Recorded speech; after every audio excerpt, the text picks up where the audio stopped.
식구분들도 저를 굉장히 잘 챙겨주셨고요.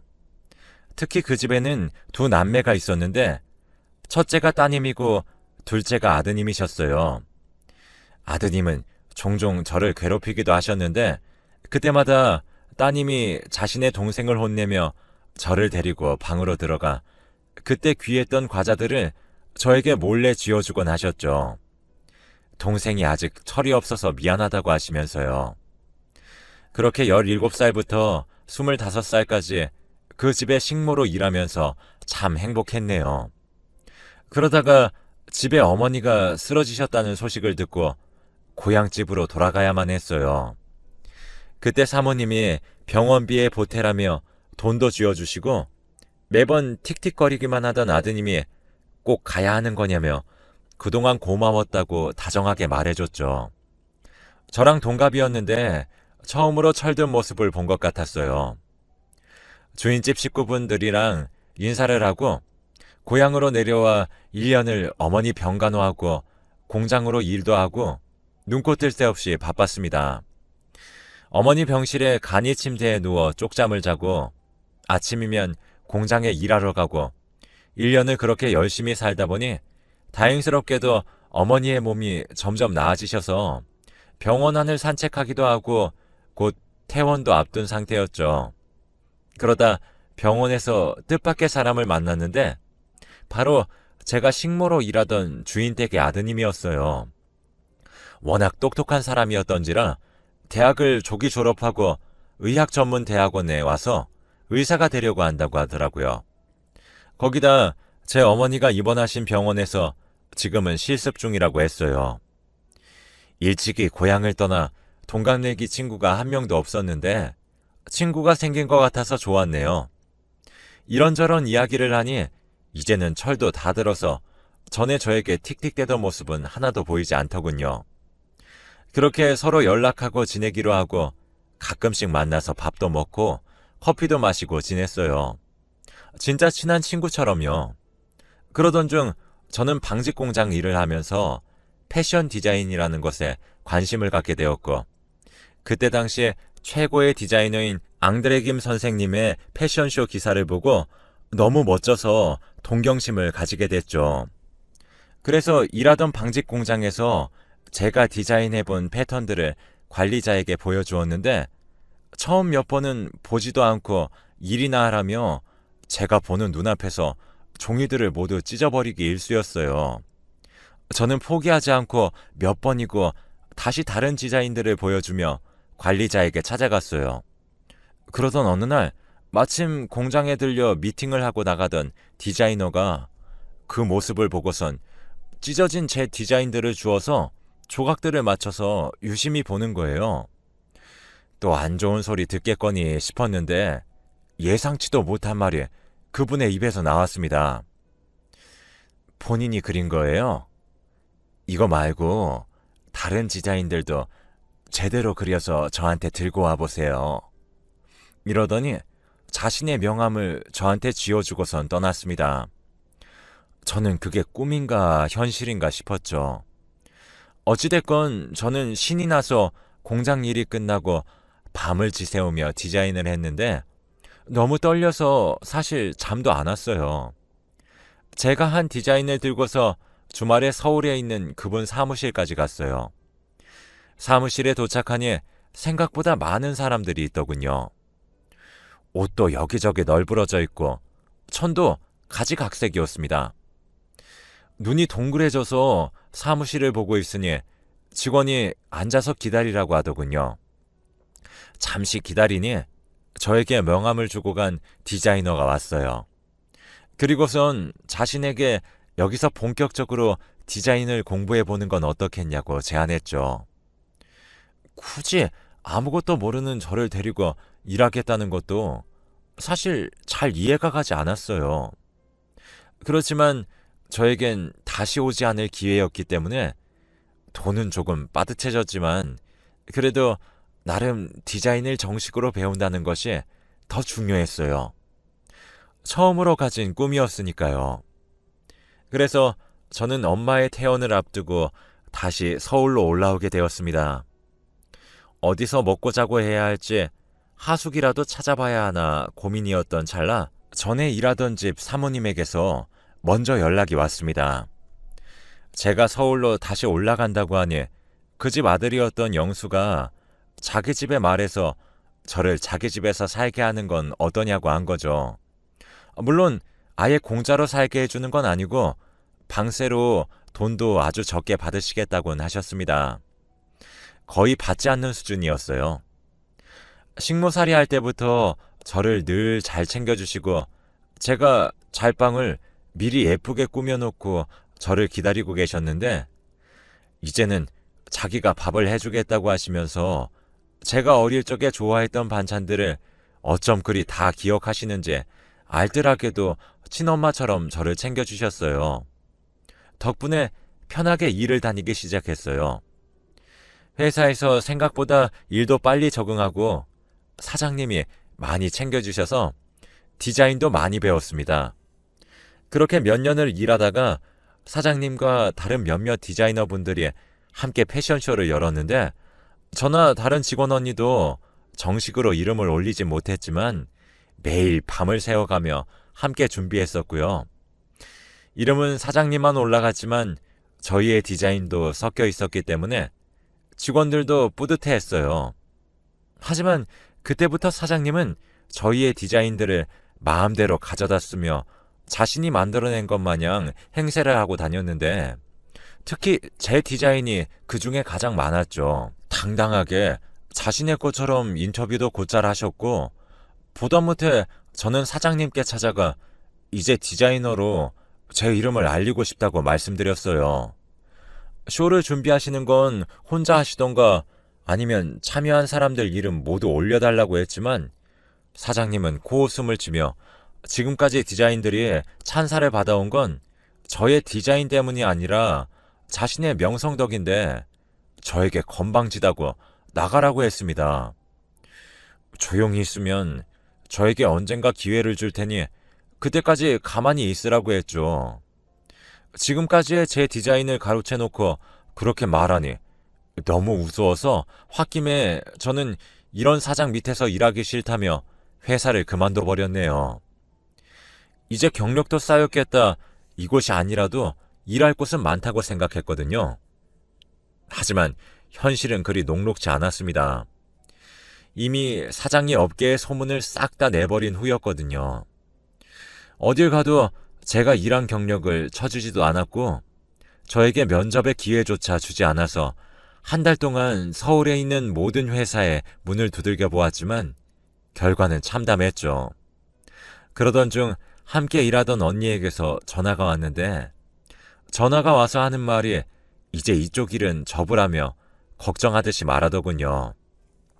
업계에서 제가 자꾸 사장님의 디자인을 몰래 훔쳐서 자신이 한 것처럼 다른 직원들에게 보여주고 다녔었다며 이제까지는 보여주고 다닌 게 회사 내의 사람들이라 그동안 참았는데 이제 어디까지 디자인을 유출할지 모른다고 말하고 다닌다고 하더라고요. 저보다 오래 일했던 직원 언니들이 계속 회사를 그만두던 이유도 사장에게 자기도 디자이너로 이름을 올려달라고 하자 저에게 한 말과 똑같이 하며 다시는 업계에 발들여 놓을 생각하지 말라고 했답니다.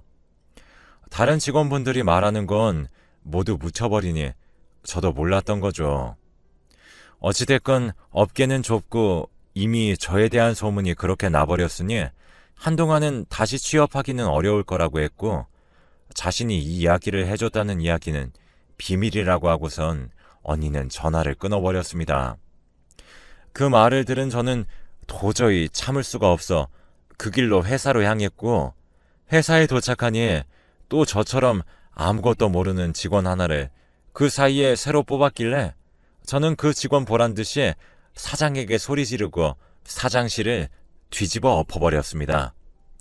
어떻게 그럴 수가 있냐며 아무것도 모르는 애 데리고 와서 디자인만 쏙 빼먹고 버리는 게 디자이너로서 부끄럽지도 않냐며 난리를 쳤더니 신입으로 보이는 사람도 눈이 댕그레져서 상황을 보고만 있었습니다. 대충 제가 소리 지르며 하는 말을 듣고선 대충 상황 파악이 된 건지 사장을 보는 눈빛이 달라지더라고요. 그렇게 속 시원하게 사장에게 할 말도 다 하고 회사에서 난리도 쳤지만 바뀌는 것은 없었고, 제가 난리를 친 것까지 함께 소문이 나서 이전과 같은 상황이 반복될 뿐이었죠. 저는 그래서 그냥 포기하고 고향으로 돌아가서 그곳에서 작은 옷가게 하나를 차렸습니다. 다행히 서울에서 디자인 회사 다니다 차린 옷가게라고 입소문이 나서 손님들이 꽤나 많이 찾아주었는데, 그러던 중 주인집 내 아들인 영수가 가게로 찾아왔고, 오랜만에 만나니 이미 의사가 되어 제 고향에서 제일 큰 병원에서 내과 의사로 일하고 있다더군요. 어렸을 적에 개구쟁이처럼 저를 못살게 굴던 모습은 온데간데 없이 멋진 의사 선생님이 되니 조금은 멋져 보이긴 했지만, 있는 집 아들이 의사까지 되니 제가 어딜 감히 넘볼 수 있겠나요. 그냥 친구처럼 지내면서 자주 만나서 밥도 먹고 술도 먹고, 그 친구가 쉬는 날에는 거의 빼먹지도 않고 만났어요. 저도 이곳에는 제대로 된 친구도 없으니 서로에게 의지하게 될 뿐더러, 거기다 엄마도 1년에 2번은 꼭 검사를 위해서 병원에 가야 했는데, 갈 때마다 영수가 저희 엄마를 그렇게 신경 써주더라고요. 그럴수록 저는 영수에게 마음이 갔는데, 차마 티는 못 내고 있었지만 엄마는 이제 저도 자리도 잡았고 나이도 찼으니 결혼을 해야 하지 않겠냐며 저보고 선을 보라고 하셨죠. 물론 엄마도 저와 영수를 보고선 뭐가 있냐 넌지시 물어보곤 하셨지만, 차마 마음이 있는 것도 말을 못했습니다. 그러니 엄마는 얼른 결혼이나 하라며 막무가내로 선을 잡으셨죠. 그렇게 처음으로 선을 보러 나가면서, 어차피 영수는 저에게 올려다보지도 못할 나무인데 혼자 마음고생을 하는 것보단 차라리 선 보고 적당한 사람이 있으면 만나보면서 영수에 대한 마음은 그냥 접자고 마음먹었고, 그렇게 서너 번의 선을 보면서 참 별의별 사람들을 만났습니다. 건실하게 생겨서는 저보고 대놓고 서울에서 일하다 왔으면 이리저리 순결하지 않은 거 아니냐며 저를 아주 질이 떨어지는 여자 취급을 하면서도, 그래도 자신 정도면 데리고 살아줄 수 있다는 듯이 이야기를 하는 거였죠. 말을 듣고 있자니 저도 점점 기분이 나빠져서 자리를 박차고 일어날까 하던 찰나에 누군가 저를 일으켜 세웠습니다. 바로 영수였죠. 저보다 더 굳은 얼굴로 여기서 왜 이런 이야기를 듣고 있냐며 제 손을 끌고는 가게 밖으로 나왔고, 영수는 선을 본다고 했으면 제대로 된 사람이랑 보던가 무슨 저런 사람이랑 앉아서 그러고 있냐며 저를 타박하는 겁니다. 저는 너무 서러워서 눈물이 터졌고, 나라고 저런 사람이 좋아서 가만히 앉아 있는 것도 아니라고, 어차피 너는 올려보지도 못할 나무인데 그럴 바엔 내 수준에 맞는 남자랑 대충 만나서 너에 대한 내 마음을 접는 게 맞지 않냐고 쏟아냈습니다. 그러니 처음에는 잔뜩 화가 나서 굳은 표정으로 저를 보고 있던 영수의 얼굴은 제가 말을 다 끝내니 빨갛게 되어 있더라고요. 그러더니 그 똑똑한 의사 양반이 말까지 더듬으면서 자기가 왜 오르지 못할 나무냐며, 자기 완전 오르기 쉬운 나무라며 그냥 자기랑 결혼하자고 하는 겁니다.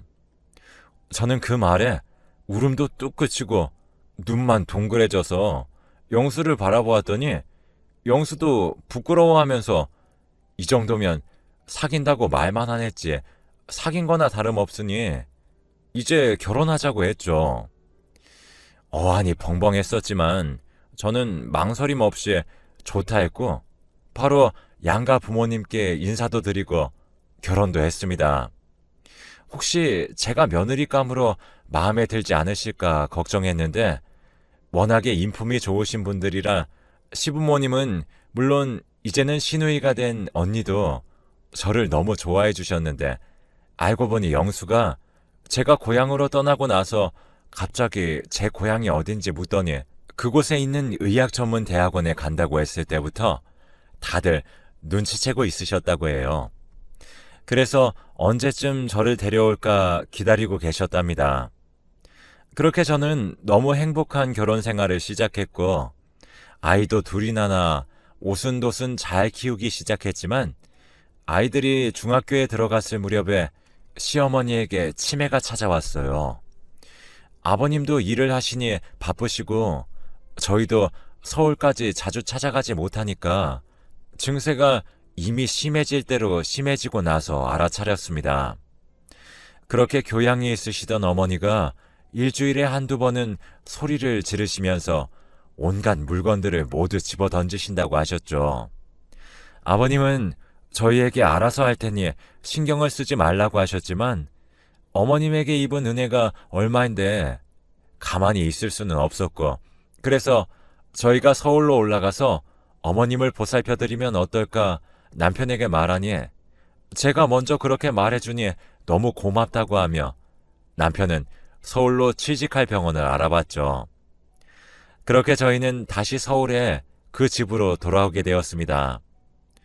저를 너무 예뻐하셨던 어머니라 평소에는 그저 어린아이처럼 저에게 언니 언니 하면서 저를 졸졸 쫓아다니다가도 한 번씩 정신이 돌아오셨는데 그때마다 집안이 떠나가라, 자기를 죽여달라며 이렇게 살고 싶지 않다고 물건을 집어던지시고선 마지막엔 꼭 제 손을 붙잡고 여기서 이런 꼴 보이며 살고 싶지 않으니 요양원이나 보내달라고 하셨어요.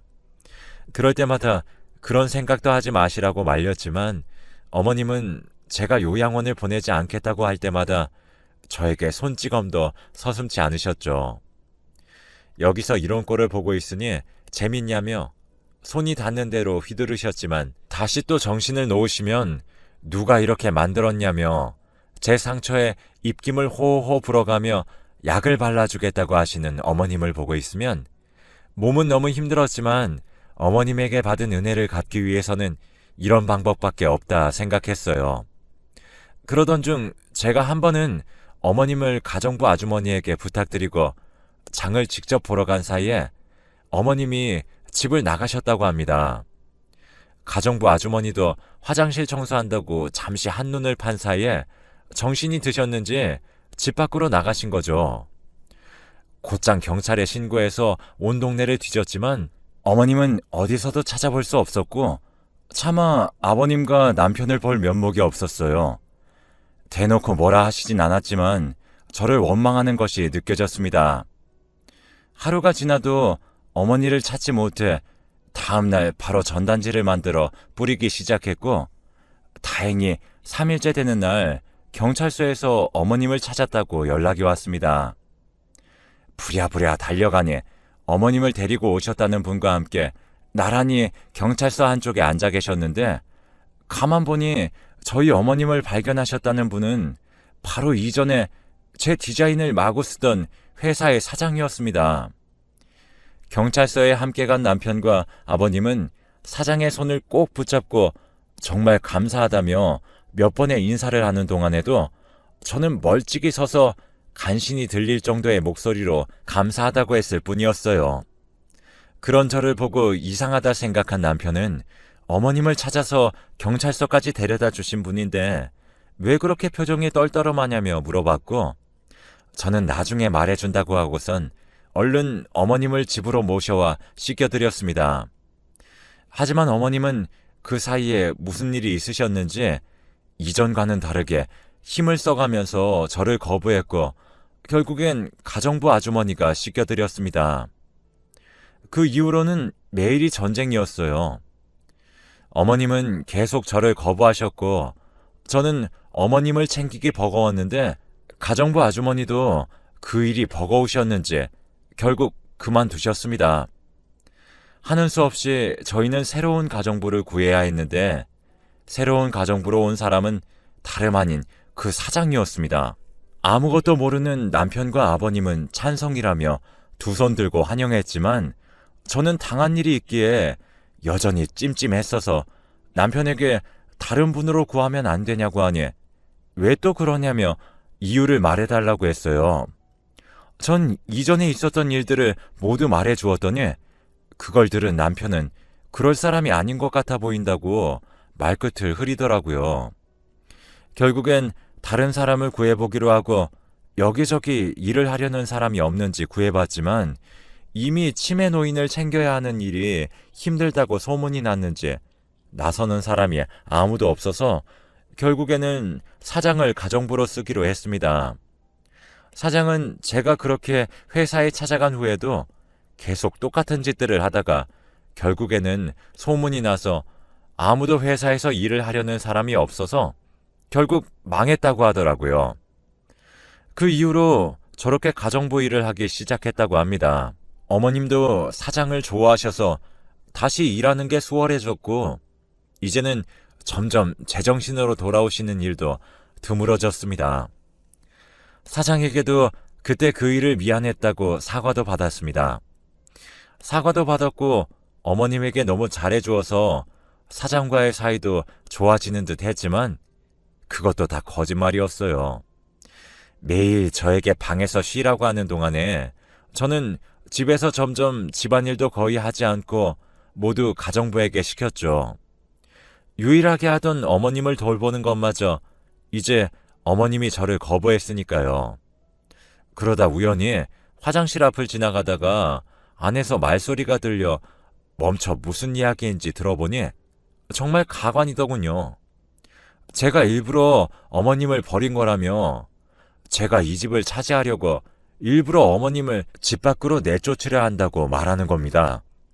어머님은 그 말에 맞다고 맞장구를 쳤고 제가 아주 못된 사람이라며 자기가 나갔을 때 찾으러 오지도 않았다며 동조하고 계셨어요.